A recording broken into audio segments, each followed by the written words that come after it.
Hi everyone, my name is Samantha and this is my philanthropic story.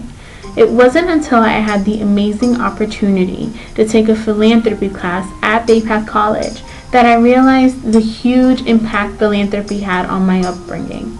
So I want to go ahead and take a journey with you back into my past to see exactly how philanthropy changed my life. I was born on September 15, 1990 to two amazing parents, Angel and Anna Cologne. Fortunately enough, my parents were able to provide for my sister and I, giving us everything that we wanted and we needed. But because of my upbringing, I had a very difficult time understanding why some children did not have everything they needed, and it came to a point where my parents had to make a choice. They either had to donate to the cause that we were face to face with, or they'd had to put up with my tantrums. There was this one night we went to Chili's, and Chili's just so happened to be supporting the Make-A-Wish Foundation at the time. All you had to do was donate money and you would get a plastic cup. My parents ended up walking out of Chili's $30 poorer that night. Another event I remember doing is cooking for the Ronald McDonald House during Thanksgiving. This is all part of my godfather's tradition in order to teach his daughter the importance of giving back, and this was also a huge part of my upbringing. My parents did raise me in a Christ-centered home, and with that being said, I was very involved in church. A lot of the philanthropic activities that my parents and I were involved in took place in church. It all began with the Missionettes. In case you don't know, the Missionettes are kind of like a Christ-centered Girl Scouts program. So you would have to do things in order to earn badges in order to move up to the next level. That was just one of the things that I did that had me involved in philanthropic activities. Last but not least, we were always involved in the food pantry at church. We would donate our time to organize the food and get foods into bags so that it would be easier for us to hand out the food when those that needed it came to pick it up. At this point in my life, I really didn't understand that everything I was doing was philanthropic. I simply understood that this was all part of being a good human being.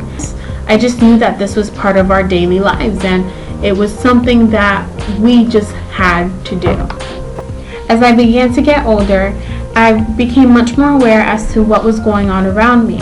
I attended Central High School in Bridgeport, Connecticut, and I remember that during my sophomore year, the school had hosted a food drive.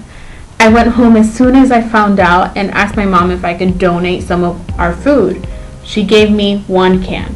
For 3 days in a row, I took 5 to 6 cans of food and took it to my school. I would have kept going, but I ended up getting caught by my mother.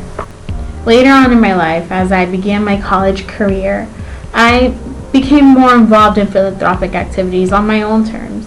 I volunteered at a Special Olympics with my job at Dish Network, and I began to volunteer at a soup kitchen and a food pantry in Waterbury, Connecticut through my school, Naugatuck Valley Community College. I also found myself walking to raise awareness and funds. Coming to Bay Path College has probably been one of the most incredible decisions that I've ever made in my life. Bay Path is a huge advocate for philanthropy, and we get that feeling from the very beginning. Since being at Bay Path, I have donated time or have run food drives to the Thomas J. O'Connor Animal Shelter in Springfield, the Springfield Partners for Community Action, the Western Massachusetts Food Bank, and Feline Friends. A huge factor in philanthropy is intent. I can say that with every event or activity I participated in. I never expected anything in return.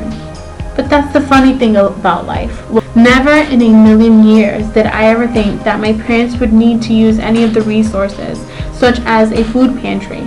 In 2009, my father lost his job. Soon after that, my parents had to short sale my home and we moved to Texas. Up until just recently, my parents and I have been going to food pantries to get assistance. But we also had to apply for a few programs to help us with heating and electricity.